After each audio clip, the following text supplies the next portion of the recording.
हर एक एक बात पर रहस्य है और हर बात के हर रहस्य पे आपको शिव तत्व मिलेगा। शिव कथा में मजा नहीं आता, अभी भजन जोड़ दिया जाए तो बड़ा आनंद आ जाता।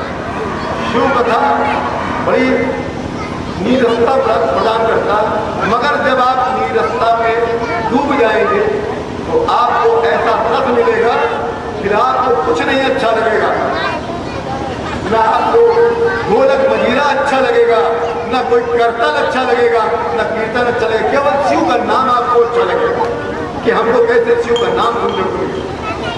इसलिए मैं आपको एक एक इस रहस्य में, इस रहस्य के द्वारा मैं तत्व को निकाल कर आपको सामने पेश कर रहा हूं। कहते हैं वीरभद्र कहते हैं तुम सब लोग मूर्खता के कारण लालच बस आए हो। लालच बस क्यों आए हो? भेंट लेने आए हो। अरे आओ मेरे पास आओ, मैं देता हूं तुमको भेंट। हे इंद्र, हे सूर्य, हे चंद्रमा और अरे कुबेर और वरुण भगवान, अरे भैया यमराज आप भी पधारे हो। मैं अब आप लोगों को ऐसा भेंट दूंगा जिससे आप लोग को सारी तृप्ति मिल जाएगी, फिर आपको कोई लालसा नहीं रहेगी। तब वीरभद्र के गणों ने बौछारों से वार कर दिया। सब लोग, कोई गिर गया मर के और कई लोग भागने लगे, चारों दिशाओं में भागने लगे। और वीरभद्र मुनि भगवान, अपने भगवान को याद करते हुए दक्ष को ढूंढ रहे। अब आपको ज्यादा समय ना लेते, मैं सीधे दक्ष के पास ले चलता हूँ। दक्ष को जब मालूम हुआ दक्ष छुपे हुए हैं और जैसे मालूम होता है तो दक्ष को पकड़ लाता है। बहुत ही बेदर्दी से पकड़ के लाए हैं मारते हुए। स्कंद पुराण में लिखा है कि वीरभद्र ने दक्ष को बहुत बेदर्दी से मारते हुए लाए हैं और लाते ही तुरंत उनका सर काट दिया।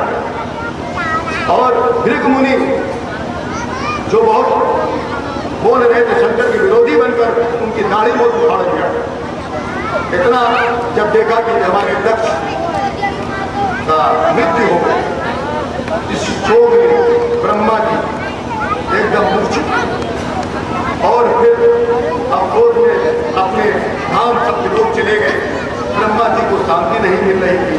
अब उनको याद आया कि ब्रह्मा को अब याद आता है कि दक्ष को अपने कर्मों का फल मिला, तो उसने पाप कर्म किया था, शिव द्रोही है।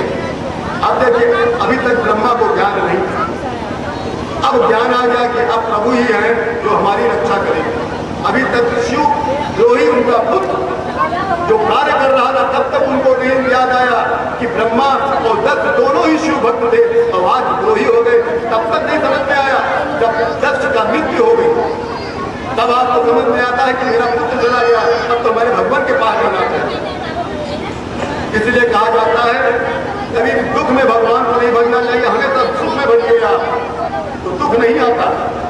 दुख आता है, क्यों आएगा? देखिए, सुख में आप भगवान को भजेंगे।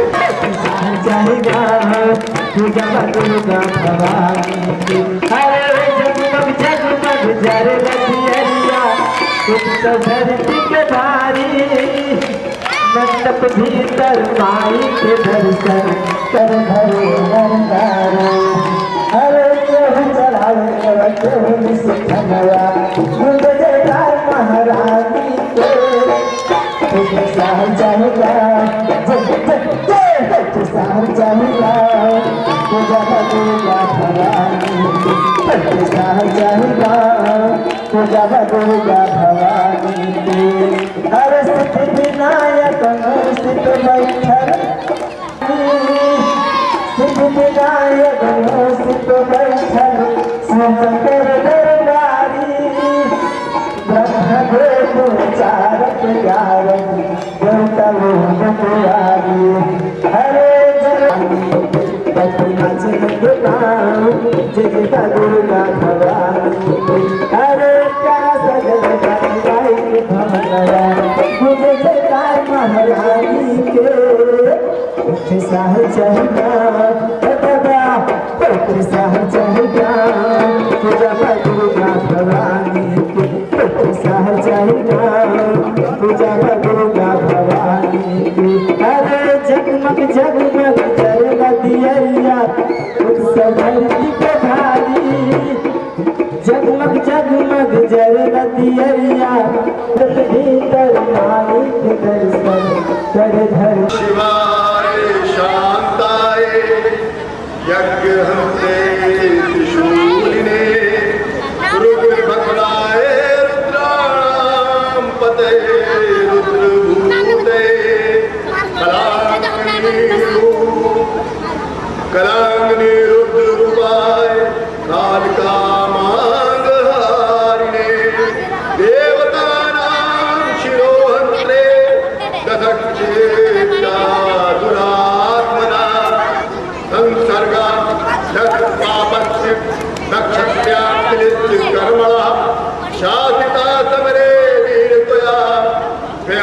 तिदन्तता दग्धाक्षामीव सूर्ये तत्तोभिताच्युतो प्रभो त्वमेव गतिरस्माकं त्राहिणा शरणागताम्।